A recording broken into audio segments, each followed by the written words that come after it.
আসসালামু আলাইকুম viewers, welcome back to my channel. আজকে আমি আপনাদের সঙ্গে শেয়ার করব মাত্র 3টা আলু দিয়ে ভীষণ মজাদার এবং খুবই সহজ একটি বিকেলের নাস্তার রেসিপি। আশা করছি আলু দিয়ে তৈরি মচমচে এই বিকেলের নাস্তার রেসিপিটি আপনাদের কাছে খুবই ভালো লাগবে। ভালো লাগলে ভিডিওতে একটা লাইক দিয়ে দেবেন এবং কমেন্টস করে আপনাদের মতামত জানিয়ে দেবেন। আর যারা আমার চ্যানেলটি সাবস্ক্রাইব করেননি তারা প্লিজ সাবস্ক্রাইব করে দেবেন। তো চলুন রেসিপিতে চলে যাচ্ছি। এখানে আমি মাঝারি সাইজের 3টা আলু সিদ্ধ করে খোসা ছাড়িয়ে নিয়েছি।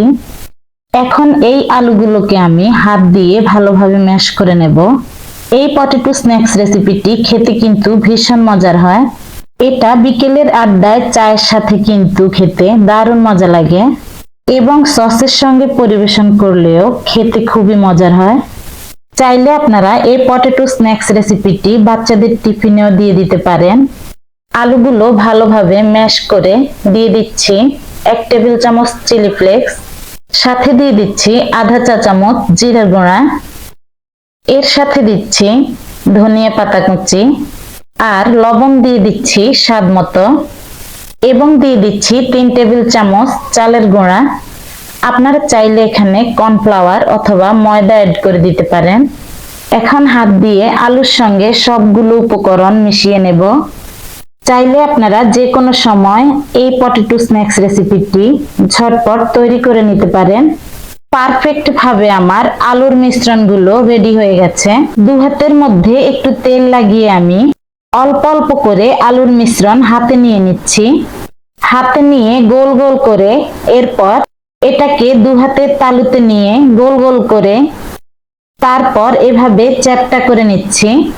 আপনারা দেখেই বুঝতে পারছেন আমি কিভাবে করে নিচ্ছি। সেম ভাবে বাকি যে নাস্তাগুলো আছে সেগুলো এইভাবে তৈরি করে নিতে হবে। আপনারা বোঝার সুবিধার্থে আমি আরেকটা স্ন্যাক্স এভাবে তৈরি করে দেখিয়ে দিচ্ছি। রেসিপিটি ভালো লাগলে বাসায় ট্রাই করে দেখতে পারেন। এভাবে সবগুলো পটেটো স্ন্যাক্স আমি তৈরি করে নিয়েছি। আপনারা দেখেই বুঝতে পারছেন এটা তৈরি করা কতটা ইজি। এখন আমি একটা বাটি নিয়ে নিচ্ছি, এর মধ্যে দিয়ে দিচ্ছি হাফ কাপ ময়দা। আপনারা চাইলে এখানে চালের গুঁড়া অথবা কর্নফ্লাওয়ার নিতে পারেন। ময়দার সাথে দিয়ে দিচ্ছি আধা চা চামচ গোলমরিচের গুঁড়া আর দিলাম স্বাদ মতো লবণ।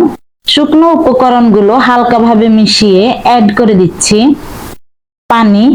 এখানে অল্প অল্প করে পানি অ্যাড করে দিতে হবে আর একটা লিকুইড ব্যাটার তৈরি করে নিতে হবে।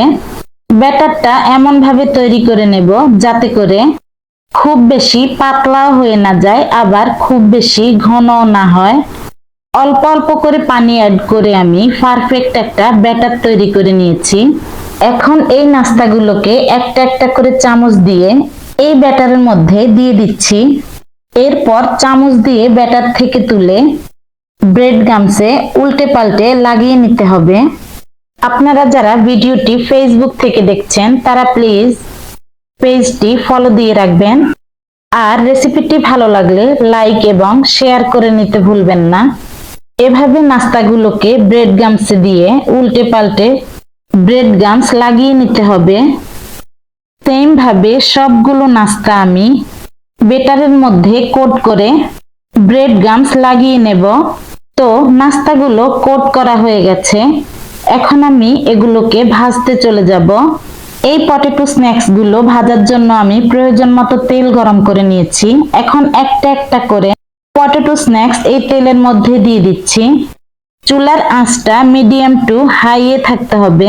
এটা কিন্তু আঁচ কমিয়ে ভাজা যাবে না, তাহলে ভেতরে তেল ঢুকে যাবে। আর এই নাস্তাটি হতে কিন্তু বেশি সময় লাগবে না। কিছুক্ষণ পর একটু কালার আসলেই আমি উল্টে দেব। একটা সাইডে যখন কালার চলে আসবে তখন এই স্ন্যাক্স গুলো উল্টে দিতে হবে। এভাবে করে করে একটু পর পর উল্টে দিতে হবে। তো নাস্তাগুলোকে আমি উল্টে পাল্টে গোল্ডেন ব্রাউন কালার করে নামিয়ে নিচ্ছি। একটা প্লেটে কিচেন টিস্যুর মধ্যে আমি সবগুলো নাস্তা তেল থেকে নামিয়ে নিচ্ছি। আপনারা দেখেই বুঝতে পারছেন এর কালারটা কেমন হয়েছে। তো তৈরি হয়ে গেল আমার পটেটো স্ন্যাক্স রেসিপি। এখন আমি পরিবেশন করে নিচ্ছি। আশা করছি আপনাদের কাছে আমার এই স্ন্যাক্স রেসিপিটি ভালো লেগেছে। রেসিপিটি ভালো লাগলে বাসায় তৈরি করে কমেন্টসের মাধ্যমে লিখে জানাবেন।